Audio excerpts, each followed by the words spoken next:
Gente, boa noite para vocês que estão aqui. Uma listinha de pessoas que eu não conheço, outras pessoas conheço.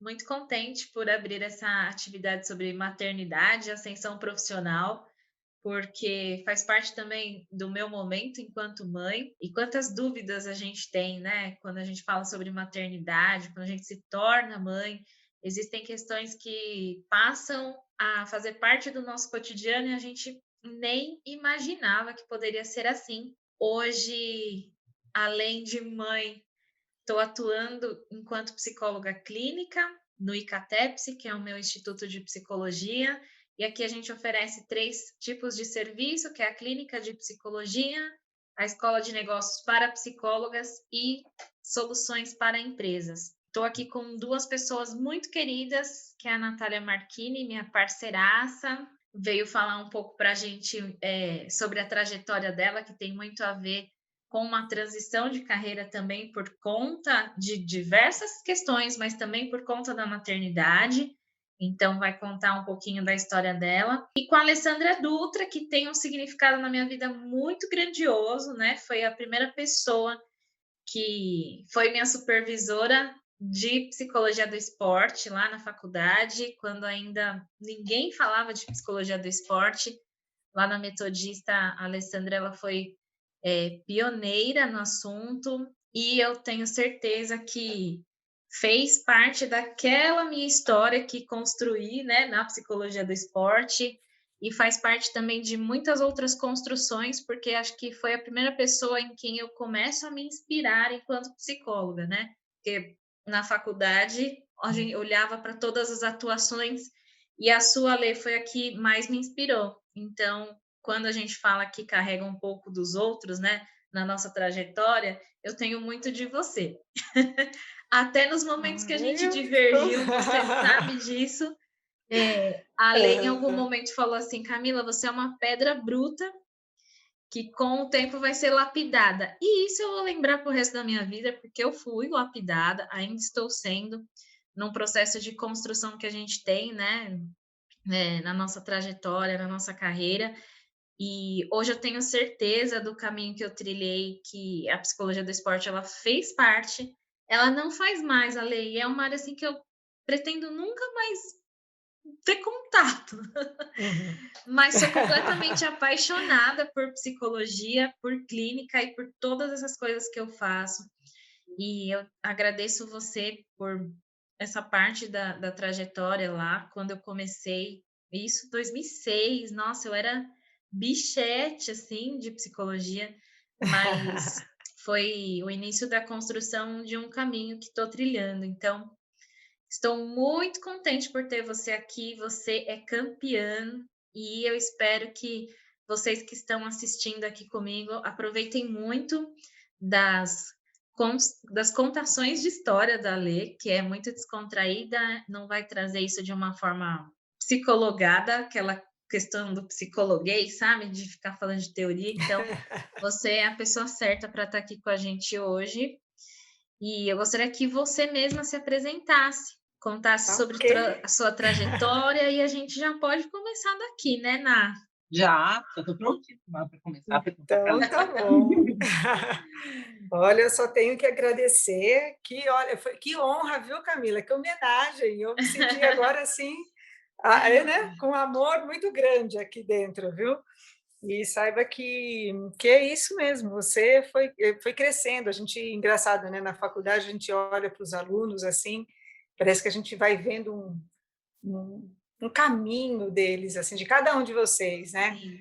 E coisas que vocês ainda não enxergavam, né? E que a gente vai aprendendo, vai construindo junto, assim, não, ela tem um caminho super lindo aí, mas ela vai é um diamante bruto que vai se ficar lapidada.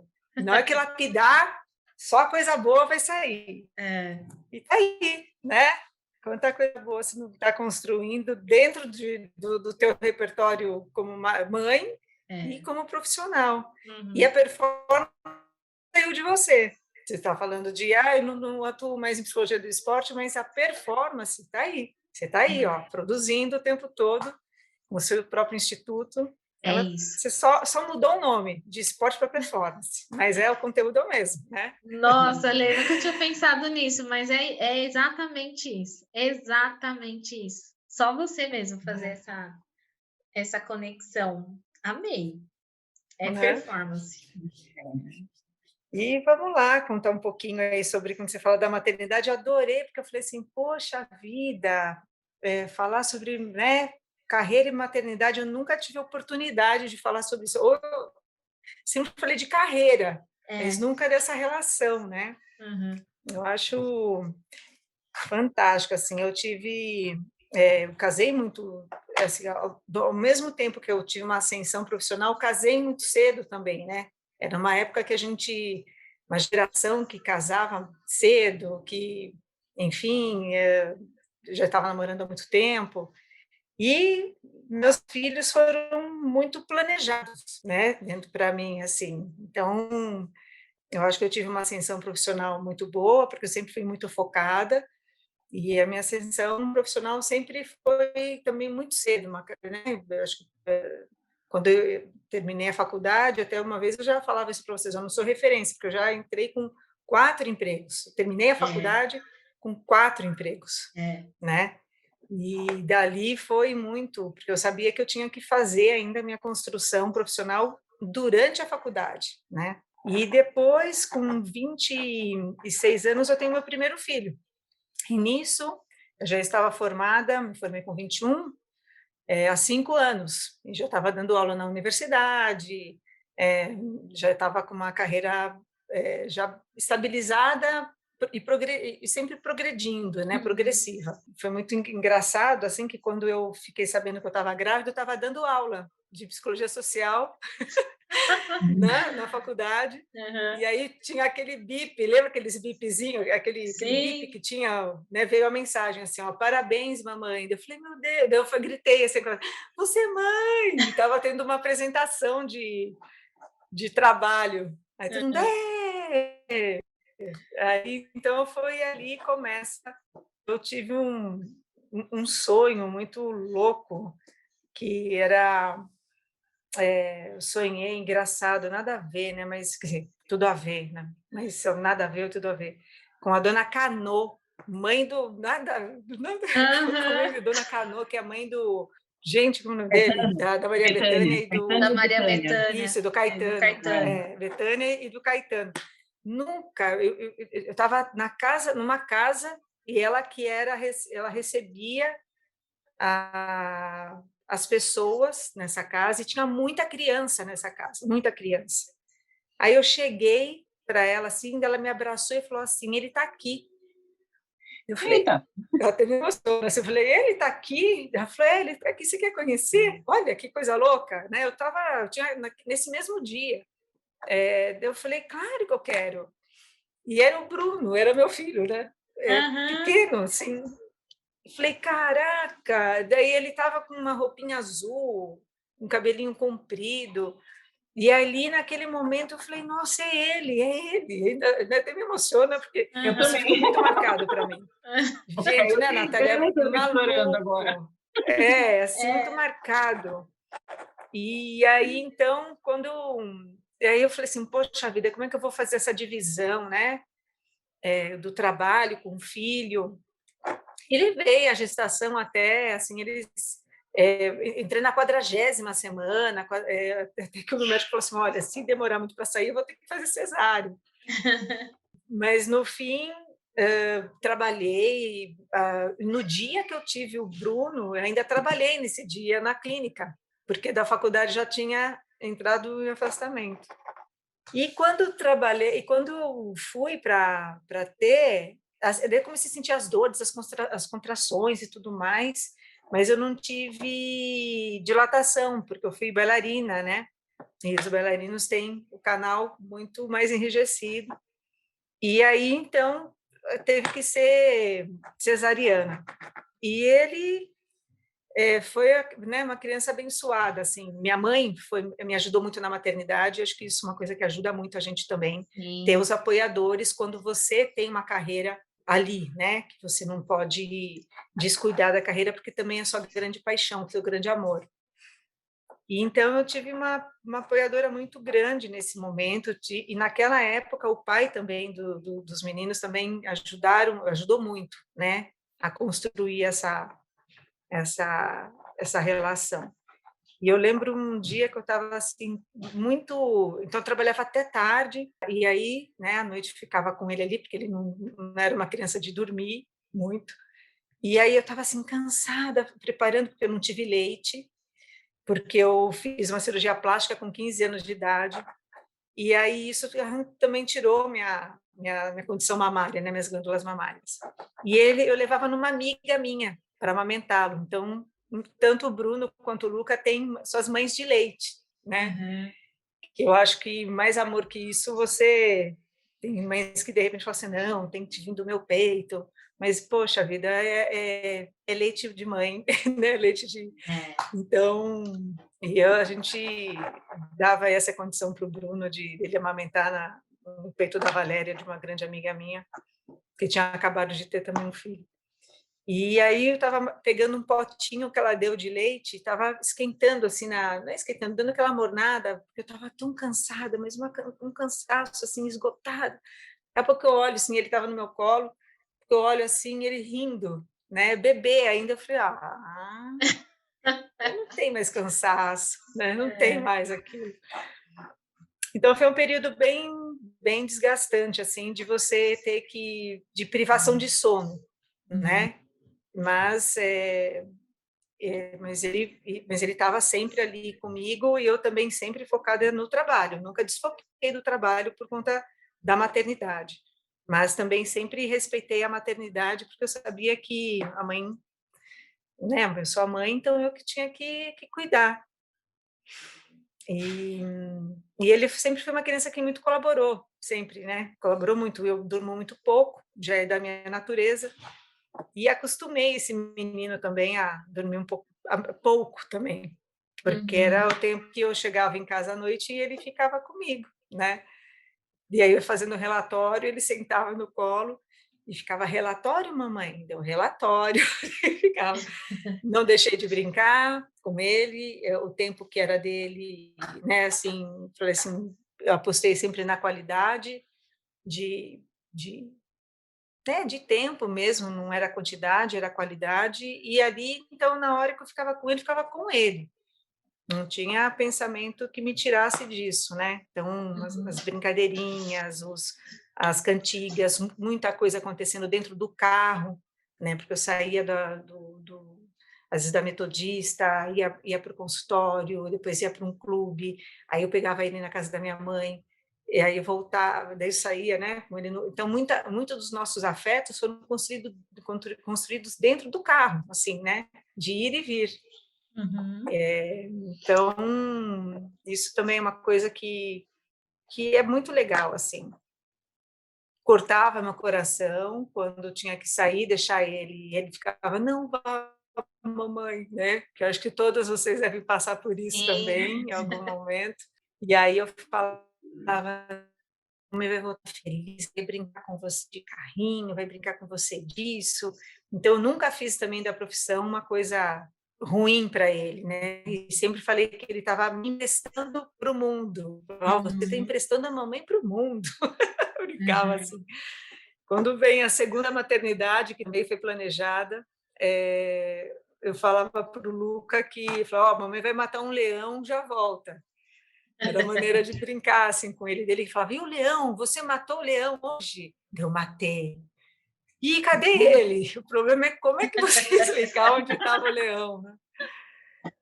Eu falei, olha, Luca, o leão ficou no lugar, né, que tinha que ficar, e a mamãe só está aqui. Mas ele ficava frustrado porque ele queria ver o leão, né? Como que eu matava o leão? E assim, sempre foi muito construído, como eu falei, né? A maternidade com eles, paralelamente com o meu trabalho, né?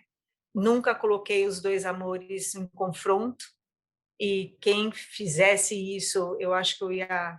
Então, eu já tinha, na época, eu falava para o meu, né, pro meu ex-marido, eu falava assim para ele: ó, nunca coloque isso como arma, né? Então, eu sempre predizi, né? Sempre deixei bem assim Falava para ele, ó, não faz isso, ninguém pode fazer isso comigo. E deixava muito claro isso para os meninos também.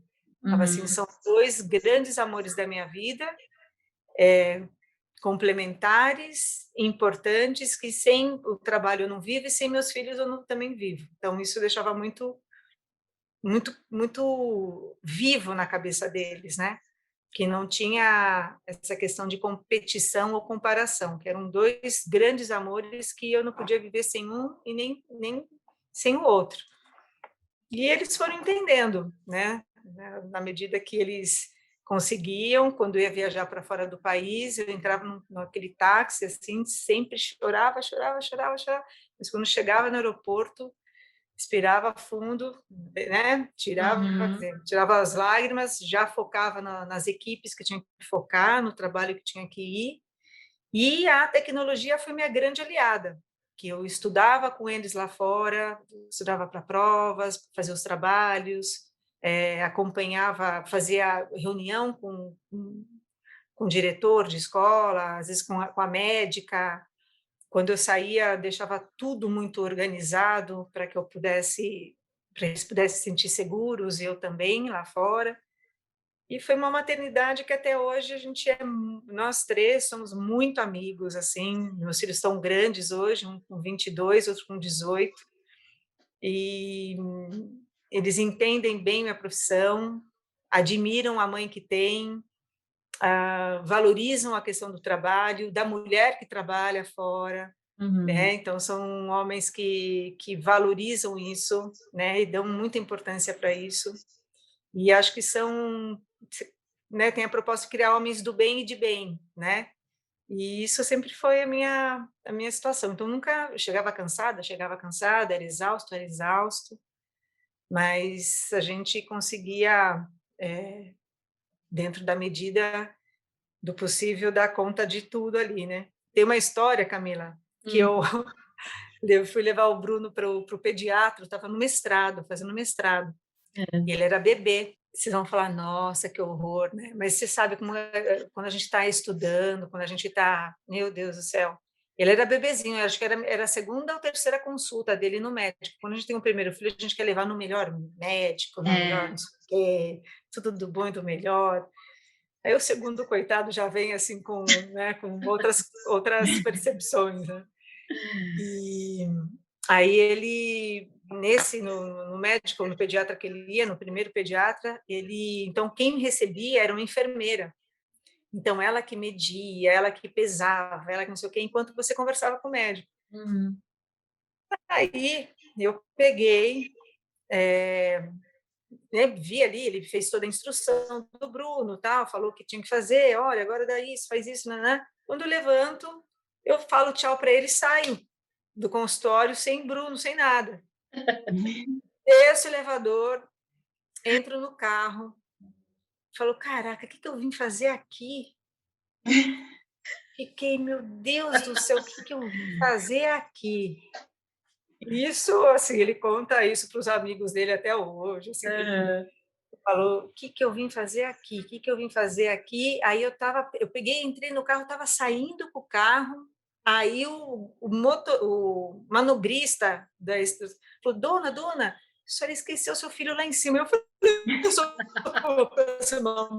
meu Deus do céu, olha, eu só esqueci meu filho.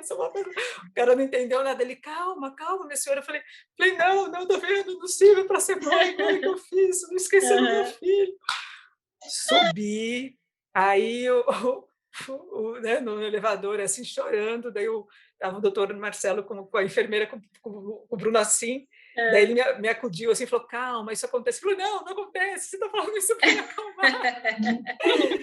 Sou uma péssima mãe.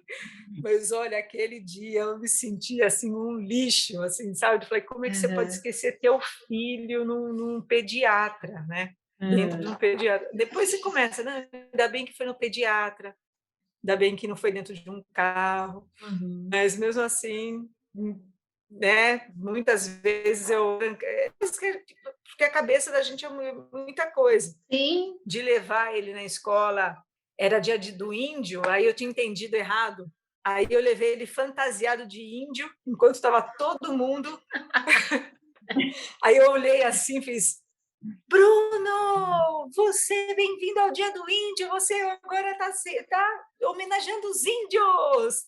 Aí, o que aconteceu? A turminha dele queria todo mundo ficar de índio, ao invés dele ficar. Aí eu falei para a professora, agora se vira, eu vou embora que eu tenho que ir, se vira com eles aí, né? Então, coisas que você tem que vai passando como mãe que não tem como fazer diferente, né? Assim, tem que assumir também umas coisinhas assim que vêm junto com a profissão, né? Sim. Você falou duas coisas tão importantes, que são coisas que eu também falo, e que eu fui aprendendo também depois da maternidade, que é sobre o tempo de qualidade, que não importa a quantidade, mas a qualidade daquele tempo, né? Então, qualquer segundinho que dá para brincar, que dá para ter atenção, dá para oferecer atenção, que seja a melhor atenção do mundo, né? Sim. E a outra questão é sobre os dois amores. E vocês, psicólogas que estão aqui, vocês já ouviram eu falando sobre isso, né?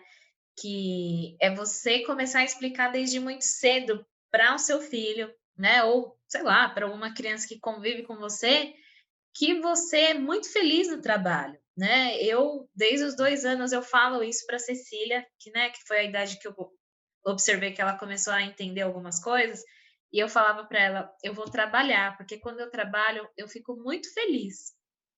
Eu fico tão feliz quanto os momentos em que a gente está junta. Então, eu amo você mais do que tudo na minha vida, mas eu também amo trabalhar, porque trabalhar faz bem para mim, trabalhar traz dinheiro para a gente fazer coisas legais, e isso me torna a minha maternidade mais leve, à medida que ela demonstra compreender isso, né? À medida que eu trago ela para o meu ambiente de trabalho, ou então que eu faço com que ela participe das coisas que eu vou fazendo no dia a dia, e isso certamente faz com que a maternidade não seja realizada no dia a dia de uma forma culposa, porque nós mães a gente se culpa o tempo todo, né? Essa Sim. situação que você contou de esquecer o filho, ela é super comum. Se a gente for pegar para ler artigo, né? Vocês já Sim. ouviram falar sobre isso? Tenho certeza, gente. Eu já ouvi várias histórias. Mas a gente se culpa, porque a gente tem uma sociedade julgando o tempo todo.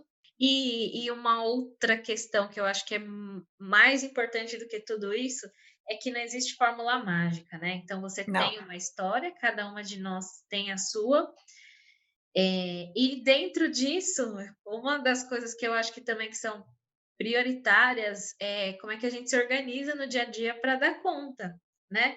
É. Então, Ale, como eu conheço sua trajetória, né? O pessoal não conhece tanto, mas eu olho para sua trajetória, eu fico pensando o quanto você precisou o tempo todo organizar ferramentas, não ferramentas aí que a gente tem existentes, mas as suas ferramentas para estruturar uma rotina, né? E o quanto Sim. isso foi importante na sua vida, das suas prioridades, né? Das suas atividades, da sua agenda. Queria que você contasse um pouquinho sobre essa parte, assim, de atividades, de agenda, a questão dos jogos e de campeonato, essa coisa toda que a psicóloga do esporte tem e que você sempre fez, né? E posso Até só fazer aqui, posso só fazer também um adendo, que eu acho que pode ser sim, legal para colocar, que é o seguinte, Ale, e vamos pensar que você foi uma mãe na transição 90, final de 90 e começo de 2000, pela idade dos seus filhos. Então, Isso. a gente já tinha uma questão, né, da mãe muito voltada para o lar, a mãe que ficava em casa, uma questão muito machista, que eu acho que eu e a Camila, na nossa maternidade atual, tem menos. Né? E eu acho que você vivenciou muito isso, e numa mulher que está no meio super machista, que é o meio do esporte, e viajando, como você viaja e deixa os seus filhos. Então, uma coisa que eu também queria que você trouxesse um pouquinho desse olhar, porque eu acho que vai ser tão engrandecedor até para tirar a culpa materna, Sim, sabe? sim. Para gente começar a arrancar o chip, que eu brinco que a hora que nasce uma mãe, a hora que nasce um filho, nasce uma mãe e nasce a culpa, né? Então, já enfia o chip da culpa. Se está distraída com a graciosidade do bebê, alguém enfia o chip da culpa em algum lugar que você não acha até hoje, é difícil de achar. Então, eu queria que você trouxesse um pouquinho esse olhar, assim. A gente, assim, uma coisa que assim, a minha agenda sempre foi realmente muito maluca, né? Porque eu sempre viajei muito a trabalho. Hoje, né, assim, hoje eu tenho 4 frentes, continuo com 4 frentes. Não dou mais aula na universidade, que às vezes acontecia assim, por exemplo, até às vezes as pessoas falavam, ah, Alice, ainda dorme aqui em São Bernardo, porque o dia seguinte eu já tinha que dar aula de manhã, então eu dava aula à noite para dar aula de manhã. Mas eu falava, não, tem que ir para casa. Eu morava na Serra da Cantareira, então eu saía de São É Bernardo, ia para a vizinha. Serra da Cantareira, e meus meninos estavam acordados ainda, eu chegava lá meia-noite quase, e assim, esperando a mãe chegar, né? Esperando a mãe chegar. E a gente e eles, né, crianças, né, não querem você, não querem saber se você está cansada, não está cansada, né? Então eu chegava com o carro assim na garagem, respirava fundo, parece que eu tirava uma capa assim, entrava e falava oi, e aí que a gente aí colocava fogo, ainda isso ia até umas 2 da manhã. E aí, às 5h30 da manhã, eu levantava de novo para ir trabalhar. Como eu fiz isso, Natália, eu não sei. Eu sei que eu fiz, entendeu? Eu lembro um dia que eu estava assim, eu colocava um colchãozinho no quarto né, dos meninos, e né, eles sempre foram mais noturnos por conta da minha rotina mesmo, né? Ele fala, mas a criança tem que ter rotina. Eu tive, assim, uma homeopata que ajudou muito com eles, no sentido de me entender, sabe? De não colocar culpa. Tem que fazer para ter a relação com eles. É assim, né? Aí, então, um dia eu estava tão cansada, eu dormi. Meu Deus do céu, aquilo lá quase me matou, assim, porque ele era bebê ainda, assim, mãe, para me acordar e para poder falar com ele, né? Mas, assim, na verdade, voltando um pouquinho à situação, foi um período onde a minha geração, além de também ter essa questão da maternidade, é uma geração que foi cobrada para ser dona de casa e também excelente profissional. Exato. Então, além de tudo, eu tinha que cozinhar. Tinha uma funcionária, tinha minha mãe que me ajudava, tinha minha mãe que me ajudava. Tinha, na época, um marido que era mais compreensivo ali com as crianças, sim, mas ele também vem de uma educação onde a mãe dele era dona de casa, né? Exato. E aí, a mulher que oferece, né? Por mais que a mulher que oferece. Então, para ele era muito difícil entender a minha profissão, era Uhum. muito difícil. Ao mesmo tempo, ele já entendia que não dava muito para competir, assim, porque não tinha competição, era isso. Ele já me conheceu assim, me conheceu dentro de uma universidade, né? E a minha ascensão, como eu falei, foi muito rápida.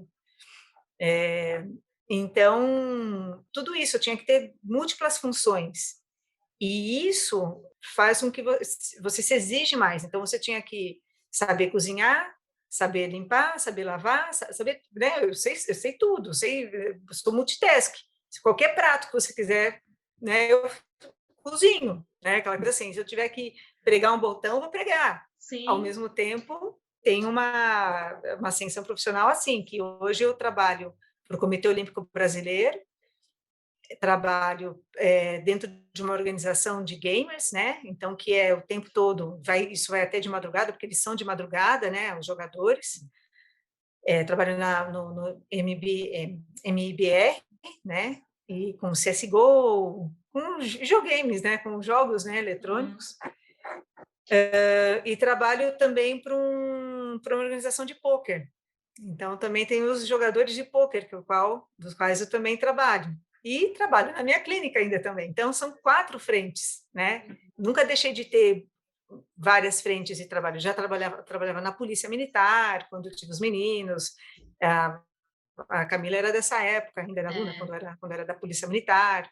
Né, dava aula, tinha também a clínica, também acompanhava os atletas da Metodista, a seleção brasileira, também na época de handball masculina.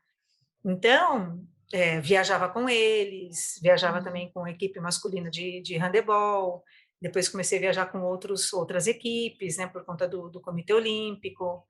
Então, assim, é uma vida que os meninos um pouco eles participaram um pouquinho disso, mas é muito intenso esse trabalho dentro do esporte, é uma coisa muito intensa, muito intensa. Então, eu falava: "Ó, vocês querem hoje assistir um jogo? Vocês querem ir com a mamãe?", né. Às vezes eles iam, às vezes não, porque eles já entendiam, muito cedo que fazia parte do meu trabalho, não era o entretenimento deles, entendeu? Não Aham. era o entretenimento deles, assim. Poucas vezes eles participaram de ações comigo, eu trabalhando e eu levando os meninos. Uhum. Poucas vezes isso aconteceu, porque quando você está num ambiente muito performático, você tem que ficar muito focado ali. E Uhum. eles viveram isso, né, conviveram muito com isso, com essa minha intensidade de trabalho, né.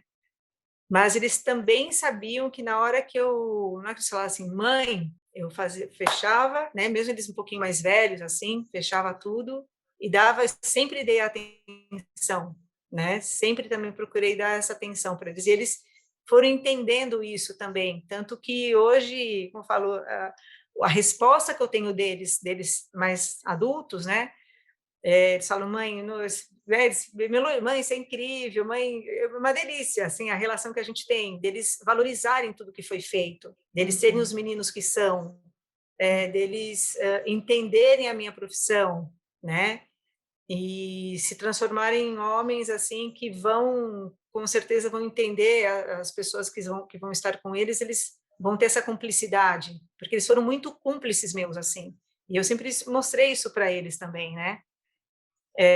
Então a minha rotina assim, como que eu organizava tudo, né, então como eu era muito sempre fui muito, assim, focada e muito também, talvez metódica, não sei se eu sou tão metódica assim, mas com eles sim. Então, por exemplo, eu ia viajar, uma semana antes, eu já via na agenda dos 2 o que que cada um tinha que fazer, o que iria acontecer na semana que eu ia viajar, então eu já deixava tudo preparado, deixava assim uma listinha na geladeira. Bruno tem isso na segunda, Luca tem isso na terça, levar Luca em tal lugar, pegar Luca em tal lugar, tem médico, sabe assim, eu Uhum. deixava já tudo muito organizado para não ter esse tipo de problema. Porque, assim, o apontamento é muito grande, né? Principalmente dos mais velhos, né? A avó paterna deles era uma que, ai, está cuidando do meu filho e não está cuidando dos meus netos, né? Aquela coisa assim, né? Aham. Aquelas coisas assim, né? Esses apontamentos existiam, cunhada, né, na época, a família do lado paterno, não entendiam, porque eu não tinha aquela profissão de ter só aquela quantidade de hora e depois ir para casa, né. É. Então, vai trabalhar até às 6 horas, das 8 às 5, então das 8 às 4 e depois não tem mais nada e vai se dedicar. Não, meu horário sempre foi muito maluco, final de semana a mesma coisa, mas assim, o desdobramento é punk, não é fácil a gente falar não. Se desdobrar, tipo: "Olha, mas ó, vai ter a festinha do Bruno, vai ter a festinha do Luca, mas você vai ter um jogo, o que que você vai fazer? Vai ter o jogo ou vai para a festinha?". Uhum. Meu, o jogo vai ter 1000 jogos, festinha vai ter uma só. Eu ficava assim, sabe? Eu Sim. vou para a festinha, eu vou ver a festinha, eu vou ver dançar ali, e se os meus patrões entenderem isso, ok. E eu Uhum. tentava ao máximo dar conta disso um dia antes, ou então, às vezes, eu fazia a loucura de fazer a preparação mental deles, de fazer a preleção psicológica, ir bem cedo, voltar para pegar a festinha.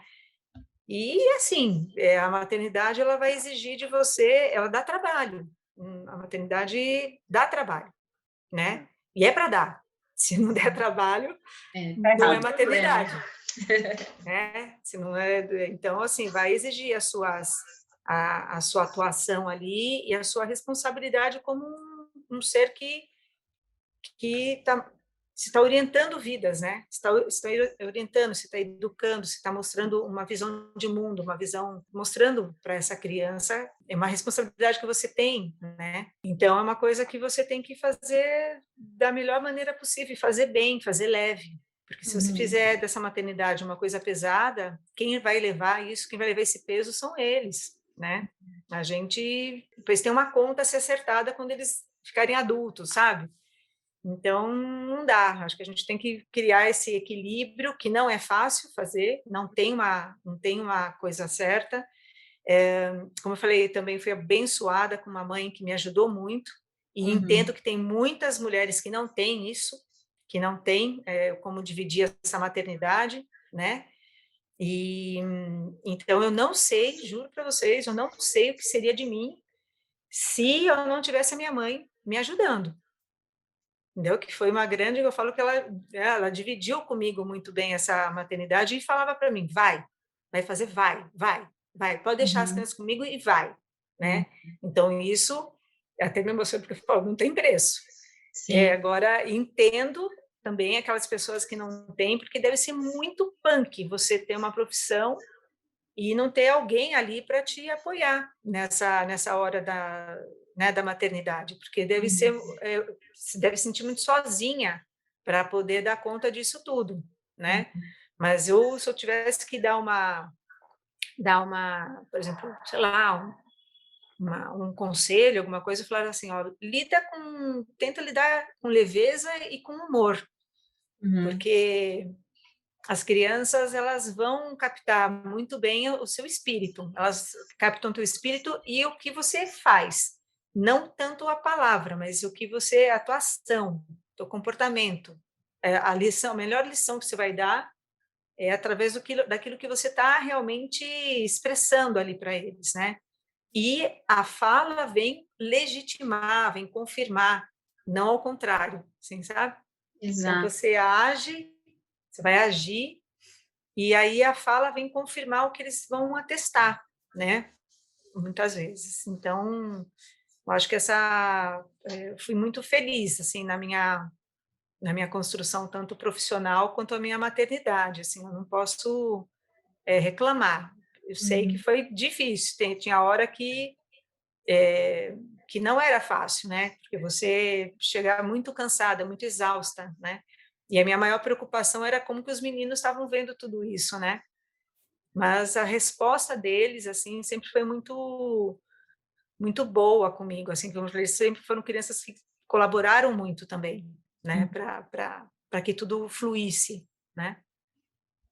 Sabe que essa semana eu estava falando um pouco sobre isso num grupo, em que nesses momentos em que as mães, elas não têm uma rede de apoio, né, assim como você, eu também tenho uma rede de apoio excelente que proporciona, tempo suficiente para eu fazer tudo isso, ter a performance, né, assim como você. É. Natália também, que eu sei que a vida, também permite isso. Mas chega um momento que pode ser que a gente não tenha, né, alguém para nos ajudar. A rede de apoio ela existe hoje, amanhã pode não existir. Mas, Sim. mas tem uma questão que ela é muito peculiar, que é o seguinte: não é que não existe rede de apoio, porque hoje, diferente da sua época, além da escola, a gente tem outros movimentos, tem casa de brincar, que você pode, que é estilo uma creche, né? Que você deixa seu filho lá por períodos, e aí você paga aquilo semanalmente, mensalmente. Você pode, de repente, você pode contratar uma babá, você tem diversas opções, mesmo que a mulher tenha condições lá mínimas. Existem pessoas que vão se dispor a ajudar.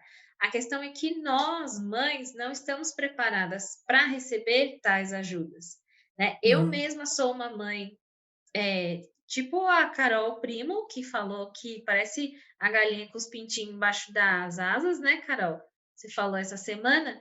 Eu sou assim também. Então, eu não permito que minha filha fique com determinadas pessoas que, às vezes, se dispõem. Por que, que eu não permito? Porque porque eu acho que a responsabilidade é minha, porque eu não tenho coragem, porque eu tenho medo, porque é um momento em que eu sou completamente vulnerável. Isso não é um problema só meu, é um problema de milhares de mães. Não tenho coragem. Eu não quero. Eu quero que fique no ambiente em que eu me sinta segura. né? Num ambiente em que eu tenha completa noção de que eu vou sair de lá e ela vai ficar bem. Então, o ambiente que eu sinto que não vai ficar muito bem assim, que eu não sei muito bem, eu não vou deixar. Eu também Né? não. Então, a gente precisa falar sobre essas vulnerabilidades, sim. porque talvez não seja a rede de apoio, mas nós, mães, não nos permitimos. E aí entra uma questão que é: o que é que eu quero ser enquanto profissional? Porque dependendo do que você quiser ser, né? Se você tiver. Eu não gosto muito de falar também sobre objetivos e metas, mas dependendo do que a gente quer ser, a gente precisa ser um pouco mais flexível. Então, eu tenho uma escolha desde o momento que eu fui mãe, Ale, que não é trabalhar todos os dias na clínica. Então, agora que ela está crescendo, né, que ela já tem algumas, tem comportamentos muito mais autônomos, eu tô vindo para cá com mais frequência. Mas até então eu atendo 3 vezes por semana, os outros dias eu tento deixar um pouco mais para ela. Como o trabalho aumentou, não consigo mais só os 3 dias, mas eu fui fazendo algumas escolhas para que eu não me sentisse tão culpada, né? E que para a minha rede de apoio fosse parcialmente confortável de ficar com eles também. Então, acho que a gente vai fazendo escolhas dependendo daquilo que a gente quer profissionalmente, né? Então, a única coisa que, para mim, é um objetivo, é uma meta, é o quanto eu quero faturar no final do mês, né? Tendo este número, é nisso que eu vou trabalhar, de acordo com essas horas que eu penso que podem ser para ela. Então, a gente precisa se organizar minimamente. Sim. Né? A gente não pode deixar Isso uma coisa solta, porque senão. isso é Isso é tão real, Camila, que, por exemplo, o que eu fazia, né, na época que eles eram menores, eu conseguia deixar um dia da semana para eles. Eu conseguia fazer isso, né, por conta da autonomia. Eu conseguia fazer isso. Aí depois eu comecei porque daí eu pegava esse dia, levava eles na natação, no futebol, passeava no shopping, ia para um teatro.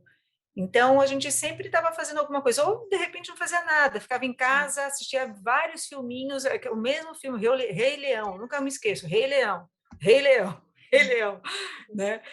E, e isso é muito, né, muito vivo isso na minha cabeça, assim, deles quererem assistir muito esses filminhos. O Luca gostava muito de luta, e você, mãe de menino, você fica mais menino também, assim, você vai, Fica. né, você fica mais menino, você vai jogar bola, nossa, então, vamos jogar bola, vamos empinar pipa, agora vamos brincar de luta. E você personifica aquilo, assim, talvez até por conta do esporte, né? Também está sempre no meio dos homens, a molecada, então você também fica mais, né? Eu não sei ser mãe de menina. Eu falei, meu Deus do céu, como é que ia ser mãe de menina? Como é que ia ser mãe de menina? Ia ser meio estranho, mas tudo bem, a gente ia ter que se acostumar a ser mãe de menina, né? Mas é muito isso mesmo. Eu tinha períodos que eu tirava, eles sabiam que era aquele período que eu ia, a mamãe vai ficar, né? O dia da meleca. Eu falava, hoje é o dia da meleca, que é o dia que a gente podia fazer tudo, assim, né? Mas também, outra coisa que eu falo que eu também ficava muito alerta, eu não deixei a minha culpa tomar conta de mim, na educação deles. Então, se eu tinha que falar não, era não, sabe? Se eu tinha que...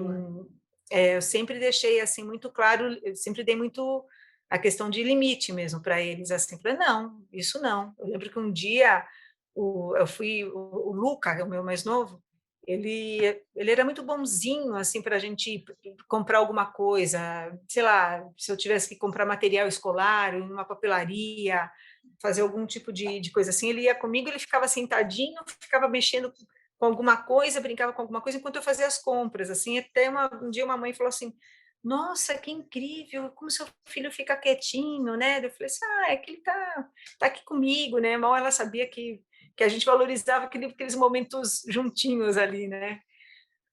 E aí, um dia, belo dia, a gente foi numa loja de brinquedo que ia ter um aniversário e ele cismou com aquelas Nerfs, umas armas grandes, que era Sim. maior que ele, assim, que ele queria aquilo lá. Foi a primeira e a única birra que ele teve no meio do. Ele fez um escândalo. Eu falei, não, você não vai levar. Não, não, filho, não. Ele tinha uns 3, 4 aninhos, 3 anos. Ele queria, mas ele esperneava. Eu falei, não, não, comprei o presentinho que tinha que comprar.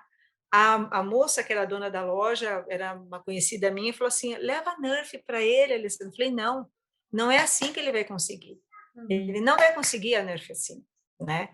Num outro, talvez para uma outra pessoa, o mais fácil seria, eu vou te comprar já para não ter desgaste, né? É. Não, não é assim que ele vai ter. Aí, quando a gente chegou em casa, ele estava rouco e roxo, de tanto que ele chorava. Nessa noite, ele teve febre, febrão, febrão. E aí, minha mãe, né, falou assim: os antigos, ai, filha, ele quer aquele negócio lá, compra para ele, senão ele vai ficar doente. Eu falei, não, ele escutando, falei, não é assim que ele vai ganhar, não é assim que ele vai ter o que ele quer, não é ficando doente, não é fazendo birra, não é assim que ele vai conseguir. Uhum. E falei para ela, para ele escutar, e falei para ele também. Falei, você pode ter a febre que você tiver, você não vai ganhar assim. Falei, desse Uhum. jeito, Camila. Isso ele não ia ganhar, né? Só assim. Aí depois ele sarou, né? Ele ficou com febrão alto, e daí no dia seguinte ele já estava bem da febre. Quer dizer, começou a melhorar, assim, sabe? Ele Uhum. ficava assim, mamãe, você vai me dar Nerf? Mamãe, você vai me dar Nerf? Eu, não, assim, desse jeito, não. Você não vai ganhar assim. Uhum. Assim, não. Você vai ganhar por merecimento, você vai ganhar porque você vai fazer alguma coisa bacana, porque você é um garoto legal, porque você... Mas desse jeito, dessa birra ou desse movimento que você fez de febre, psicossomatizando, eu até usei essa palavra para ele começar já a gravar, né? Você não vai, assim não, comigo não funciona assim, comigo não funciona assim. Aí, mas daí ele ficou, sem brincadeira, ele ficou uma semana falando dessa Nerf. Mamãe, você vai comprar Nerf para mim? Mamãe, Uhum. você vai comprar Nerf para mim? Mamãe, você vai comprar Nerf para mim? E aí, até que, no dia que ele estava super bem, assim, eu peguei e falei assim, agora eu vou dar Nerf para ele. E você fala assim, ai, mas você vai dar Nerf? Eu falei, vou. Daí quando tudo passou, eu fui lá, comprei a Nerf, cheguei para ele e falei assim, ó, hoje você vai ganhar essa Nerf. Ele, quando viu, eu falei assim, e sabe por quê? Porque você é persistente. Eu falei, porque você é determinado e persistente. Porque Uhum. você quis tanto essa Nerf, que você passou, você sofreu, mas agora você está bem, e por isso que você vai ganhar essa Nerf. Eu falei assim, mãe, eu sou persistente, eu sei que você é persistente, que é uma das qualidades que ele tem. Assim, quando ele põe uma coisa na cabeça, ele vai, ele foca e vai e consegue aquilo da melhor forma possível, sem adoecer, sem, sabe, sem fazer birra. Então, foi um movimento que eu vejo que valeu a pena, assim, ter, né, falar uns nãos, mas e também mostrar o outro lado. Eu sempre busquei fazer isso porque acredito nesse tipo de educação, que foi a educação Sim. que também que eu, que eu tive, Uhum. né? E eles sabem que podem contar comigo para tudo que eles puderem, que quiserem, eles sabem que eu vou estar lá do lado deles, né? Até eles falam, mãe, você pode estar na Noruega, mas a gente sente que você está do nosso lado. Eu falei, é isso mesmo, porque Uhum. foram criados assim, né? Muito bom. Olha só, eu queria que a Natália contasse um pouquinho da história dela, principalmente de transição, porque a Natália ela faz parte eu acho que são 60% das mulheres que são mães que depois que são mães passam a empreender, né? E foi uma trajetória da Natália, que também vem de uma construção enquanto psicóloga em empresas, não é do RH, e aí você vai contar, mas é uma psicóloga que deixa o mundo corporativo e passa a empreender na clínica. né? E como é que foi isso Bom, vamos lá. Eu sempre trabalhei desde a faculdade, sempre fiz estágio, né? Então, desde o primeiro ano eu já fazia estágio. Então, também era do tipo da Alessandra, assim, quero trabalhar, eu vou batalhar e vou lá. E aí, eu comecei uma carreira em RH e, em determinado, como sempre, né, empresa, mas em determinado momento eu fui para uma área chamada pesquisa de marketing, onde eu utilizava os conhecimentos de psicologia, comportamento, para investigar o comportamento do consumidor e a forma como ele compra, como ele consome, e auxiliar as empresas nisso, né? Enfim, e aí eu trabalhei em multinacional durante muitos anos, então viajava fazendo pesquisa o Brasil inteiro, eu era aquela pessoa que sentava e moderava, né, os grupos. Então eu perguntava o que as pessoas gostavam, tudo, e aí eu tinha que acompanhar, então eu tinha que estar em vários lugares. Então, a minha vida inteira eu fui viajando muito e assim eu fui crescendo na carreira. Quando eu casei, e o Lucas, o meu é Lucas, não foi muito planejado, né? Foi o surto. Então, assim, eu já estava amadurecendo a história de transição de carreira, não quero mais ficar em empresa, já estava já sendo bastante, já estava bem saturada com tudo, e o meu filho não foi planejado, e aí eu engravidei, e eu engravidei no movimento que a minha área começou a se desfazer. Então, o que a empresa fez comigo? Me colocou de escanteio. Então, aquela coisa que eu já tinha, né? Então, quer dizer, uma profissional que estava em ascensão, que estava crescendo dentro de uma multinacional, de uma corporação, está, de repente, colocada, e que estava mostrando resultados, não estava bem, é colocada em escanteio. E eu fico em escanteio os 9 meses, e eu que já estava com aquela vontade, né, de sair e de ir adiante e fazer o meu negócio acontecer e voltar para a psicologia clínica, falei, bom, então vou usufruir do que as empresas têm para me oferecer, que é licença maternidade, remunerado e tudo mais, e aí depois eu saio e vou empreender. Só que eu vim numa crença, né? Primeiro que o psicólogo não tinha muito dinheiro, e segundo, numa crença também muito familiar da mãe, né? Centro da casa, da mãe que abdica pelos filhos, da mãe que larga tudo para ser a mãe ideal. E aí eu fico naquela sinuca, porque eu falo assim, porra, mas eu tô com... Agora eu vou poder começar o meu sonho de ser psicóloga, que eu tinha anulado até agora, e essa criança me trouxe essa coragem, e eu tô presa aqui nessas crenças, né, familiares, sociais e tudo mais, e não faz muito tempo não, 3 anos, né, 3 anos atrás, eu falei, putz, e agora? Como é que a gente vai fazer? Aí conversei com a Camila, tudo, a gente fez um processo de mentoria, e é engraçado que eu cheguei para ela falando assim, eu quero ganhar tanto, porque eu não quero ser aquela mãe que só fica em casa, quero ganhar um dinheirinho para fazer bem fútil. Para fazer minha unha, comprar as coisas. Ela me falou